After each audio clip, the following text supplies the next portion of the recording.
টিমগুলো একটা টিম এক টিমকে হচ্ছে কি ইগনোর করে যদি জুনের ভেতরে ঢুকতে চায় সেখানে মুশকিল হবে যদি কোনো টিম সেখানে থার্ড পার্টি করার প্রচেষ্টায় মগ্ন হয়।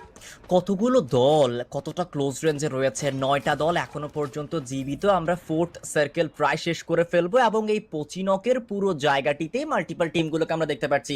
ভাইটালিটি একটা কম্পাউন্ড ধরে বসে রয়েছে, কোর মেমোরি তাদের কাছে একদম সেন্টার পয়েন্ট, চতুর্দিক থেকে তাদের উপরে আক্রমণগুলো যেতে পারে যদি তারা ভালো একটা কাভারে না থাকে। এবং আমার যতটুকু মনে হচ্ছে ইলিশনিস্ট যে একটা শেকের মধ্যে তারা চুপচাপ, ওই লিটল কম্পাউন্ডের মধ্যে তারা চুপচাপ বসে রয়েছে। একটি দুটো গ্রেনেড সেই টিমের জন্য অনেক বড় বিপদের কারণ হতে পারে। ভাইটালিটিদের উপরে আক্রমণ করা হয়েছে, ফ্লুক্সোরা এজ থেকে এন্ট্রি করছে, ড্রাগন স্পোর্টস তারাও এদিক থেকে এন্ট্রি করতে হবে। যখন তারা এন্ট্রিটা করবে, বুরিরাম ইউনাইটেড, অনিক অলিম্পিয়াস, দেন কিউ কাজু, মাল্টিপল টিম থেকে তাদের উপরে কিন্তু আক্রমণগুলো আসবে। দেখা যাক পারফেক্টলি এন্ট্রি করতে পারে কিনা। চতুর্দিকে ওয়ালগুলোর ব্যবহার করে একটা ভালো ডিফেন্সিভ জায়গা তৈরি করার চেষ্টা করছে এই দলটি। ড্রাগন স্পোর্টের কিল সংখ্যা অনেক বেশি, বাট এখন যেই সাইড থেকে করে মুভ করেছে তাদের দুই সাইডে রয়েছে দুটো টিম অলরেডি। শিফুকে আমরা দেখতে পাচ্ছি এঙ্গেজ হতে আছে এখানে, কিল হয়তো লুফেনের প্রচেষ্টা হয়েছে, হয়তো বা কিল চলে আসে ওইদিকে। বুইরাম স্পোর্ট অনেকগুলো কিল লুফে নিচ্ছে, ফাইট করছে অনেকের সাথে, অনেকের দুজন মেম্বারকে অলরেডি ডাউন করা আছে। নকি শুধুমাত্র স্টিল আলাইভ, বাট বুইরাম স্পোর্ট এই টিমটাকে ওয়াইপ আউট করেছে টোটালি।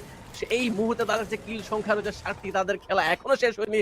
আলফা গেমিং এর সাথে আলফাদের সাথে তাদের এখনো এঙ্গেজ বাকি। আলফা এফ আর 7 কে আমি দেখতে পাচ্ছি সেইখানে তাদের শুধুমাত্র একজন স্টিল মেম্বার অ্যালাইভ। আর 7 আই থিংক আর 7 বেশিক্ষণ বেঁচে থাকতে পারবে বলে আমার বিশ্বাস হচ্ছে না। লেসি বাকি টিমগুলো আর 7 কে ধরাশাই করে নাকি ফুল টিম এখনো আর 7 এর ভরসায় বেঁচে থাকতে পারে আরো অল্প একটু সময়।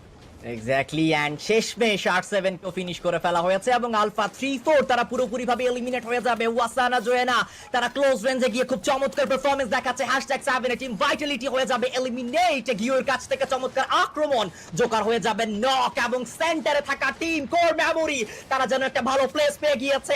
কিউ কাজু ক্লোজ রেঞ্জে যাবে, ফ্লুক্সের উপরে আক্রমণ করেছে, grenade, melter, freeze bank everything throw করা হচ্ছে এবং এক একটা গ্রেনেড ফ্লুক্সের জন্য অনেক বড় বিপদের কারণ হবে। Gets also taken down, but তাকে রিভাইভ করা হচ্ছে। একটা ওয়াল মেরেছিল, ওয়ালটাও ডিস্ট্রয় হয়ে যাবে।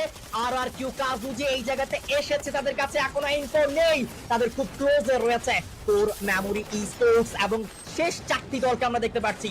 বুরিরাম ইউনাইটেড উপর থেকে তারা ক্লোজ রেঞ্জে আসবে। ও মাই গড, বসি একের পর এক নিজের AWM দিয়ে অপোনেন্টকে ধরাশায়ী করছে। #4 কিউ কাজু দে আর এলিমিনেটেড।